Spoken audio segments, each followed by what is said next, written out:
Salutations les amis, c'est Naldurion et je suis ravi de vous retrouver aujourd'hui pour un nouvel épisode dans la Batcave de cette série de Batman One Bad Day. Aujourd'hui, nous allons parler du grand méchant Bane avec le scénariste Joshua Williamson que j'adore, accompagné au dessin par Howard Porter que je ne connaissais pas et pour lequel vous verrez, je n'ai pas trop d'affection en vérité puisque son dessin est un peu spécial. Mais bon, chaque chose en son temps, je vais d'abord vous parler un petit peu de ce que raconte ce One Bad Day, toujours le même principe, 72 pages pour nous plonger dans une journée qui a fait basculer le personnage en question, en l'occurrence Bane, dans la folie. Non, pas du tout. Pas du tout, puisqu'en fait, ce One Bad Day prend à contre-pied tous les autres One Bad Day, en tout cas tous ceux que j'ai lus jusqu'à présent, c'est-à-dire les 5 au total, ouais.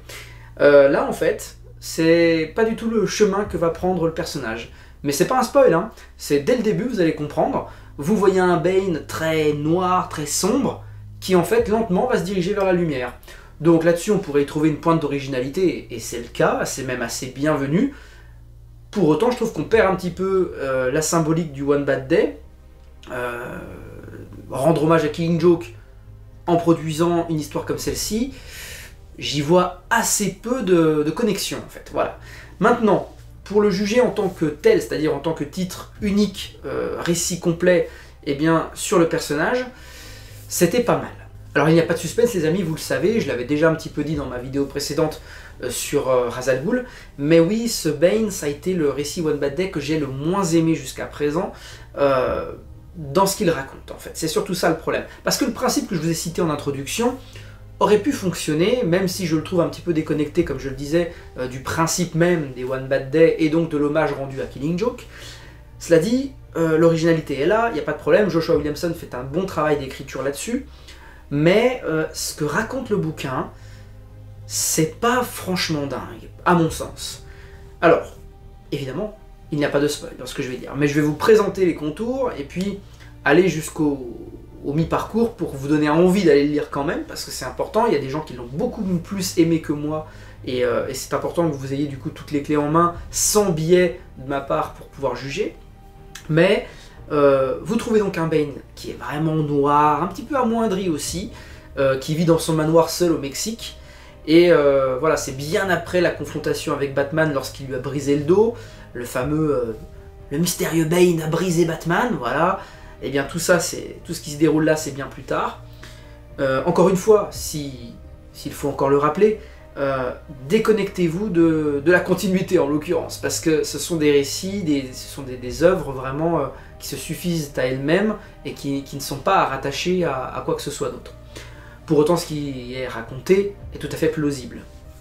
Alors, dans une certaine mesure, vous avez ce Bane qui vit encore d'une carrière dans le catch, au Mexique du coup, et qui revit en fait en boucle ses moments passés, ses gloires passées, en l'occurrence contre Batman en fait. Donc vous avez un ersatz de Batman mexicain, torse nu, qui vient se confronter à Bane dans une scène d'introduction, et là tout de suite, et c'est pour ça que d'ailleurs je parle de cette scène là, les plans fixes sont très bien illustrés, il y a des jolis splash pages à des moments. Je vais vous en trouver quelques-unes à vous montrer évidemment. Par contre, dès qu'il s'agit de mettre du dynamisme, pire encore de mettre des combats, ça devient extrêmement minimaliste, là où on devrait justement souffler, expirer, pas du tout, en fait les cases deviennent toutes petites, on n'a plus aucun détail sur les visages, sur les muscles, plus rien du tout, les mouvements deviennent extrêmement basiques, on a plus l'impression de lire un storyboard, donc jugez plutôt. Et là, du coup, on perd complètement l'intérêt des scènes de combat et des scènes d'action en général. Par contre, les scènes plus introspectives sur Bane, sur sa pensée, sur des flashbacks, parce que ces flashbacks viennent ponctuer le récit à des moments clés. Et tout ça, par contre, c'est quand même vraiment appréciable dans le dessin de Monsieur Porter. Alors, on va pas juste suivre des combats de catch de Bane, ça c'est vraiment juste l'introduction pour nous montrer qu'en fait Bane vit dans le passé. Voilà, c'est ce qu'il faut retenir. Alors il a encore un petit peu d'argent parce qu'il vit dans un joli petit manoir, un peu vide, mais un manoir quand même, jusqu'à ce qu'un soir, il reçoive la visite d'un espèce de dealer, un dealer de venin. Sauf que Bane pensait avoir anéanti le venin. C'est un Bane complètement sevré de tout Venom qu'on retrouve dans ce récit. Et par le biais de flashback, il va raconter en fait à ce dealer comment il est venu à bout du venin. Eh bien, avec une alliance, et pas des moindres, une alliance avec Batman. Les deux se sont alliés pour complètement raser le venin des rues de Gotham et d'ailleurs. Maintenant, il trouve un dealer chez lui, avec une fiole de venin à 50 000 $. Problème, c'est que Bane ne veut plus du tout en prendre, du coup il va briser la fiole et obliger le dealer à lui dire « D'où tu me ramènes cette merde ?» Donc Bane et le dealer vont partir en quête ensemble eh bien, de ce nouveau local où est produit ce nouveau venin. On aura le fin mot de l'histoire sur la collaboration de Bane et de Batman, et puis une conclusion que j'ai trouvée assez folle, une conclusion qui se fait dans la lumière, et je n'irai pas plus loin dans mes propos. Voilà les amis, donc ce récit, c'est en fait la quête de Bane, de l'obscurité à la lumière, c'est-à-dire tout l'inverse de tous les One Bad Day qu'on a pu voir ensemble et qu'on verra sans doute ensemble après ce récit sur Bane. Ouais, complètement... en fait, c'est à contre-pied totalement. Mais ça aurait pu être très bien, ça aurait pu être bien meilleur que ce que ça a été pour moi, encore une fois. Voilà, je trouve que Bane est exploité d'une manière assez étrange. J'ai pas ressenti, sauf à peut-être dans une ou deux planches, la sauvagerie qu'il avait avant. Après, il faut comprendre que ouais, il est plus alimenté par le venin, donc c'est plus le même personnage. En fait, c'est pas le Bane que j'ai connu, le Bane de Nightfall, c'est pas le Bane de la série des Batman Arkham, c'est pas ce Bane stratège extrêmement aussi puissant qu'intelligent en fait. J'ai pas du tout retrouvé tout ça. Il y a un ou deux moments où il décroche la mâchoire d'un mec, où là on se dit ah ouais, il a pas trop besoin de venin en fait.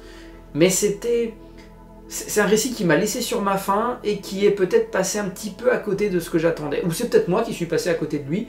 Je l'ai relu 2 fois, à 2 moments différents, c'est pour ça que la vidéo a traîné un petit peu. Normalement elle aurait dû arriver dans la même semaine que Ra's al Ghul. Je vous dis ça sans savoir encore à quel moment est sorti Ra's al Ghul.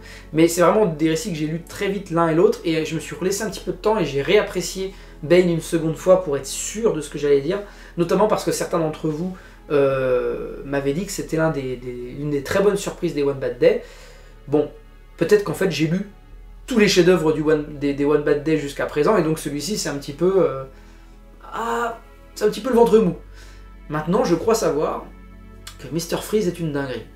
Bah, laissez-moi vous dire tout simplement que le prochain épisode, c'est sur Mr. Freeze.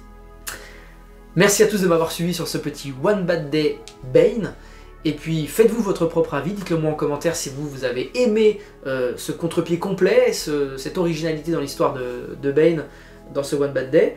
Et puis, on en discutera en commentaire ensemble. Mais voilà, moi, j'ai pas vraiment trouvé ce que j'étais venu y chercher.